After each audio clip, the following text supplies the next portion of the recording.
Pranam Gurudev. In Salok Mahalla Nauma, Guru Nanak Dev constantly reminds us to vibrate and meditate upon God.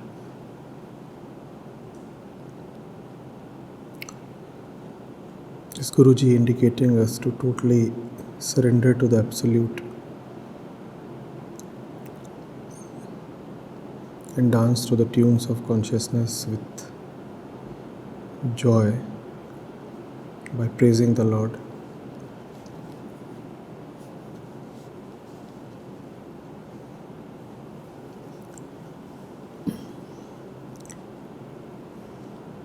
You are not being asked to dance to the tunes of your personal or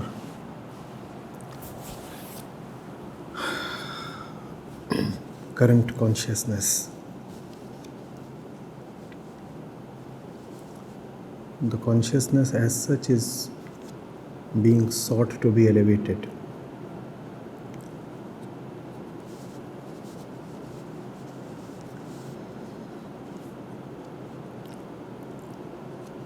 You are saying Guru Nanak Dev constantly reminds us to vibrate and meditate upon God.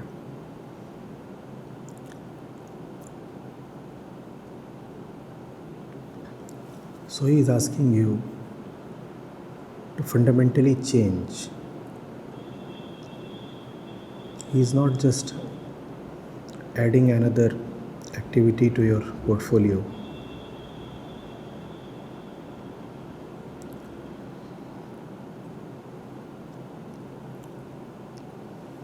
What you remember defines who you are.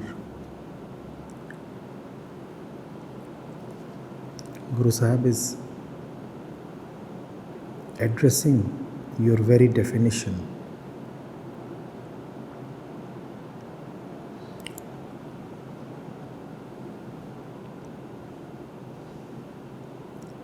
If what you remember is what you are, and if you look at the condition of mankind, then surely we are not remembering the right things.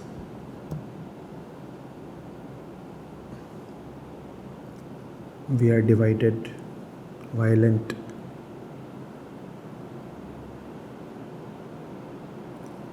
loveless, ungrateful.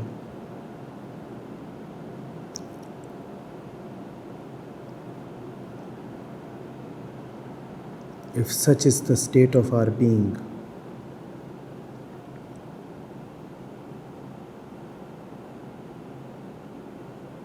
it shouldn't be hard to see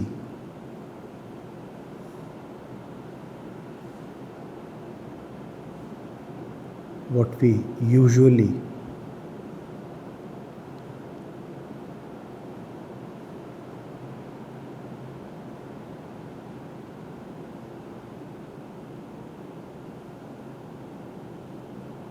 and stubbornly remember.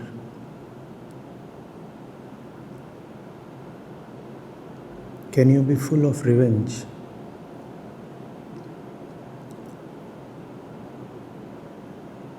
without remembering the past and hurt?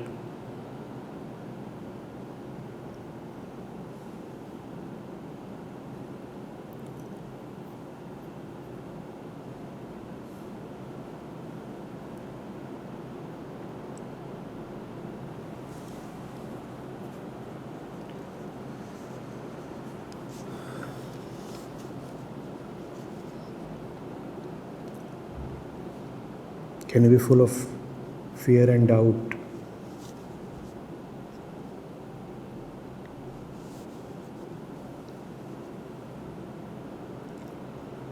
if you forget your expectations?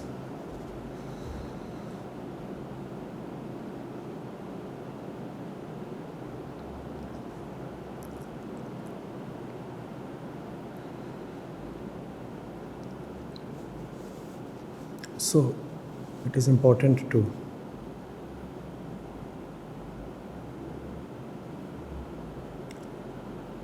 understand that the quality of our remembrance decides the quality of our life.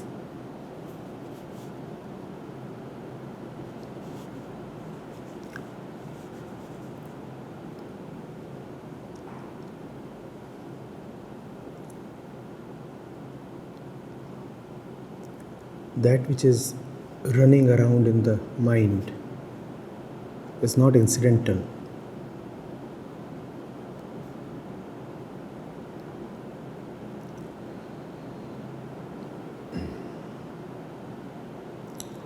The kites and vultures don't just randomly hover over a place.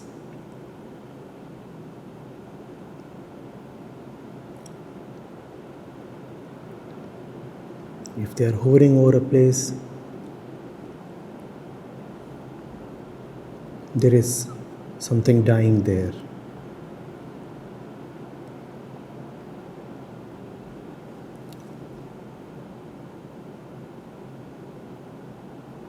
Similarly, thoughts, ideas, memories don't just randomly circulate in the mind.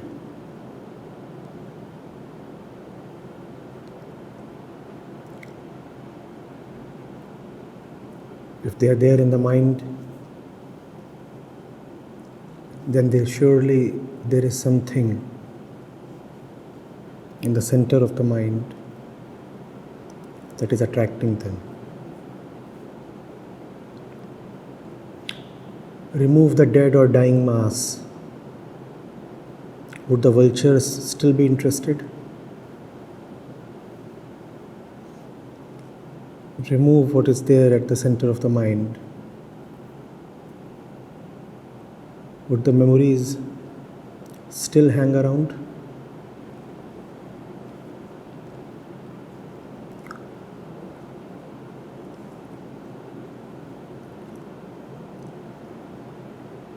So you are seeing that the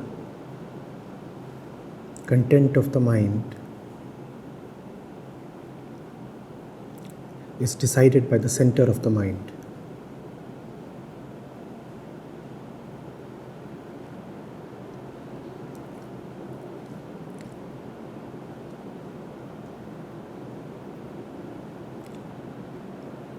Most people complain when the actions go wrong in terms of results.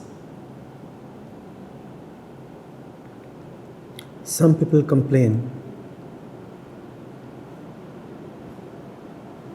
when they have putrid thoughts.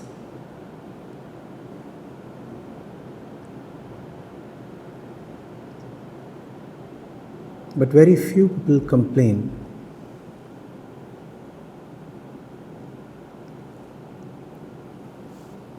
that their center itself is improper, rather unholy.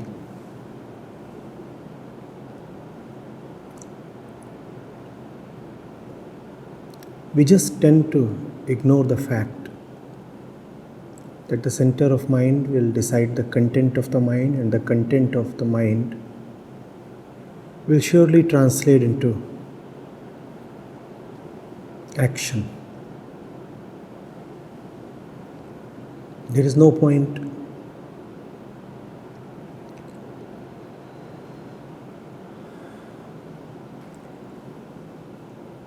weeping over the actions or poring over the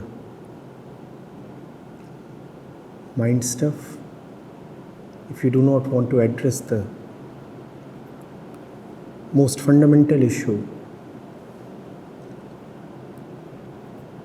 of the center of the mind.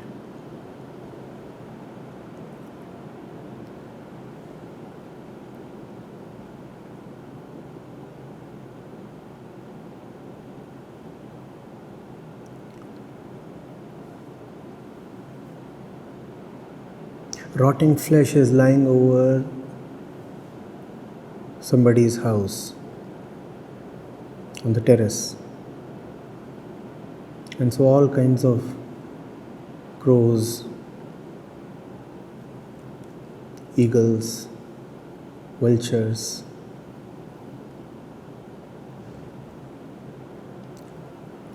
have gathered.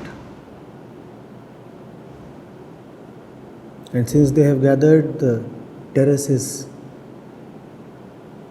full of their droppings.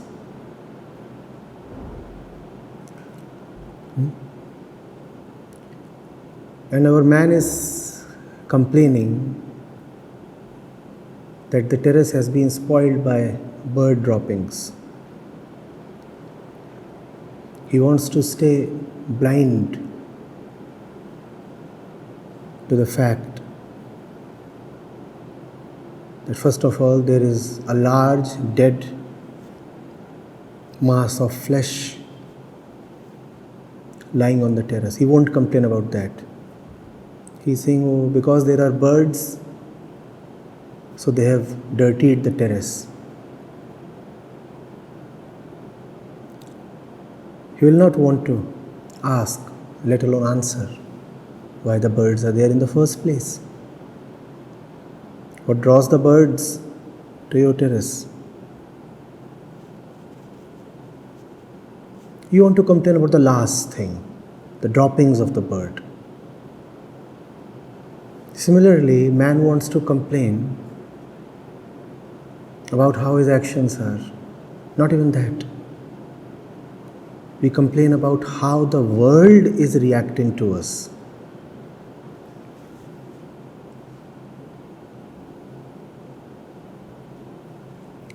So our man in the example would probably stretch his incredulous complaint and say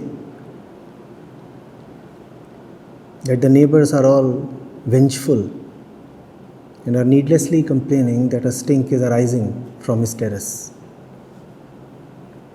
He will complain against the neighbors. If he somehow develops a little insight, he will complain against the birds and their droppings. But he won't want to ask why, first of all, is there rotting flesh on the terrace. Similarly, we might complain against how the world treats us. We do not want to ask, why does the world look at the way it does? And why do we get affected, influenced, or hurt by what the world does to us? Why do we act the way we do in this world? Where are those actions coming from?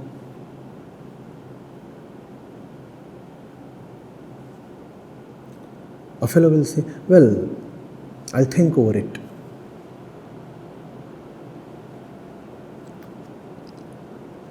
He probably means well.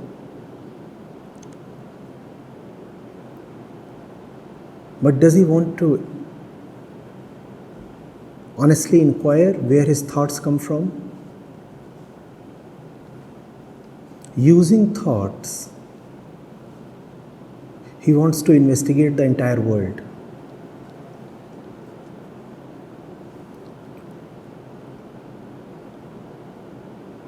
Using thoughts, he wants to look at everything. But does he bother to find thoughts out?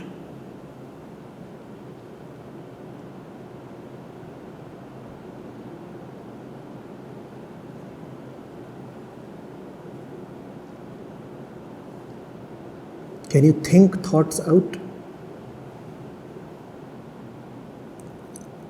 That's where we fail.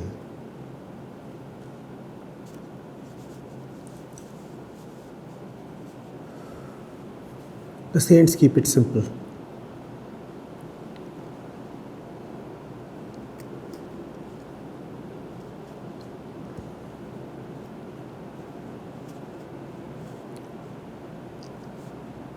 They will not give you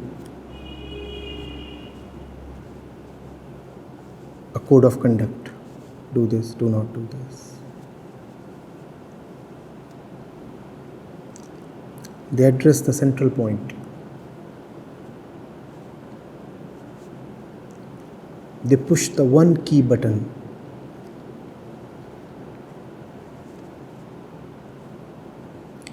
And if you allow them to, and if you have trust on them, then from that one central point, everything finds its right place.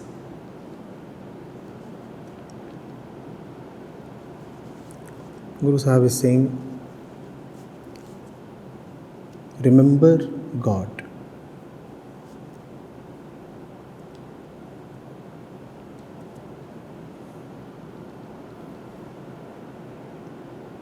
Remember God.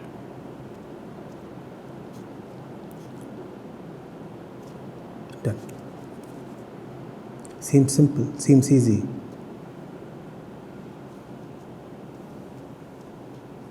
But its implications are humongous.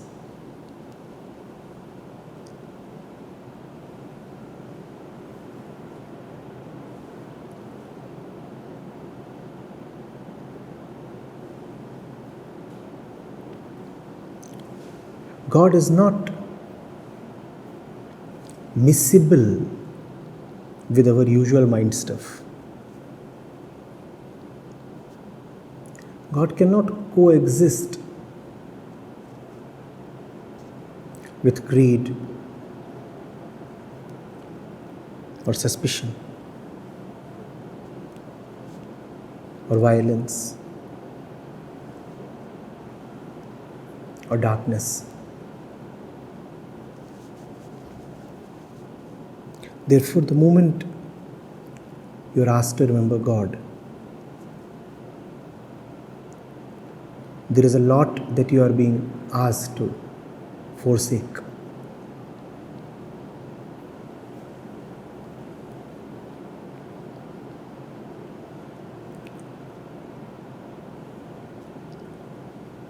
The center itself is being changed.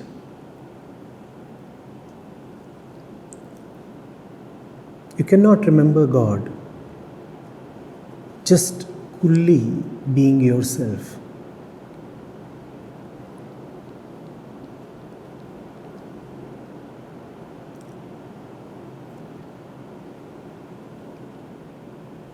God cannot coexist with the one we suppose ourselves to be.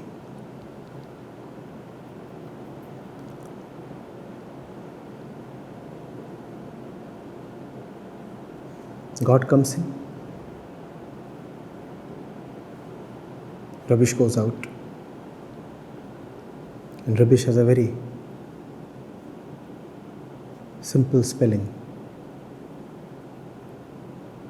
In the spiritual dictionary, rubbish is spelled as I.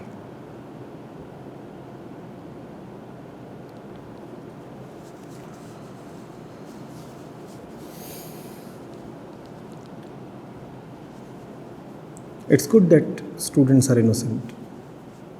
In fact, only the innocent can be students. So they take the bait. The Guru says, remember God. They say, yes, sir.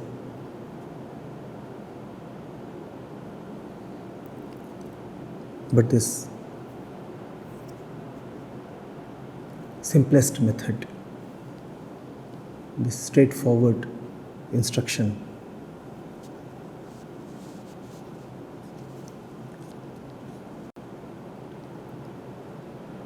is absolutely transforming.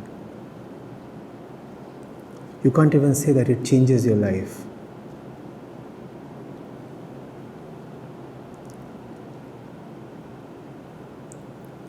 It gives birth rather to a new you.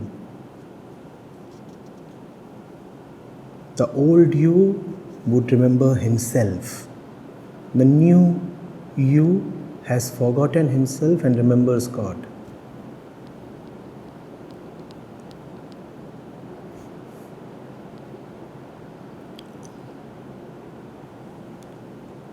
To bring in God is to reject yourself.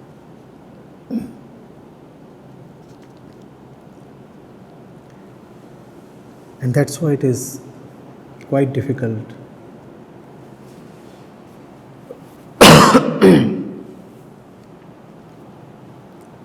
even as organized practice to remember God and just God. Your instincts will rebel. There are other miscellaneous, more lucrative things that you'd rather want to place in the mind. In other words, rather than the God identity, there are other miscellaneous, more lucrative identities that you'd rather want to wear and be and believe in.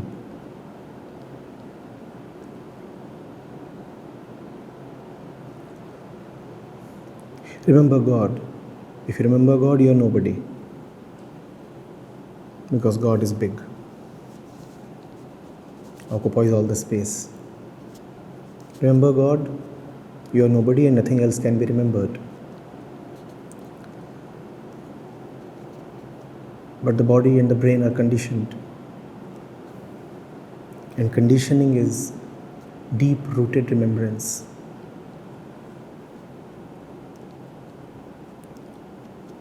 So they cling to what they remember since centuries, millennia, ages. Consciously you say, I want to remember God. The body says, no, I want to remember food.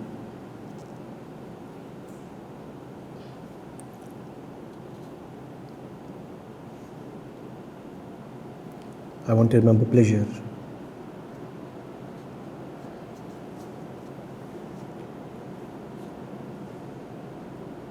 If I don't remember what I already do, I'll probably fall apart. You say, no, I want to remember God. The Guru is instructed. Body says, but I am the body and I'm supposed to remember other stuff.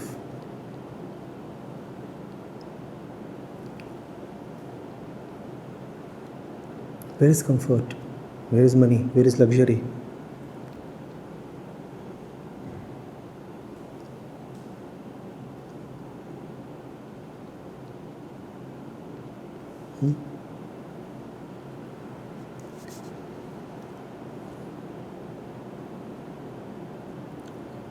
So that conflict rages within.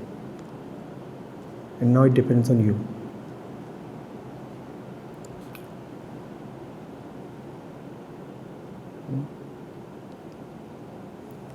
You can decide to be yourself and remember what your body instructs you to remember.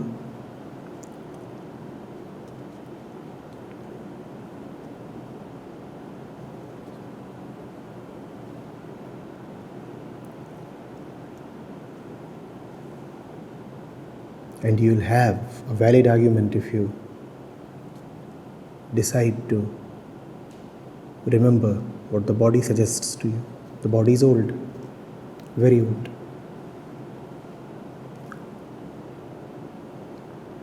The body is as old as time. So you have reasons to trust the body. The body has survived time. It couldn't be a fool. It surely has a point. If the body were utterly wrong, how could it have carried on till this moment in time? So body has its strong reasons, impressive credentials. I am old.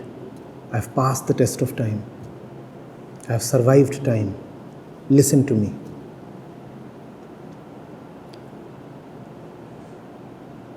But the advice of the Guru,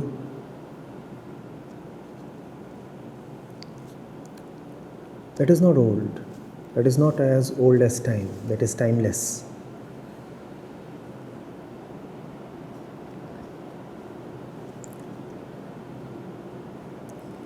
Goes beyond time. The body is with you since the advent of time. The Guru is with you since when not even time was there. Which one do you want to listen to? You have to see.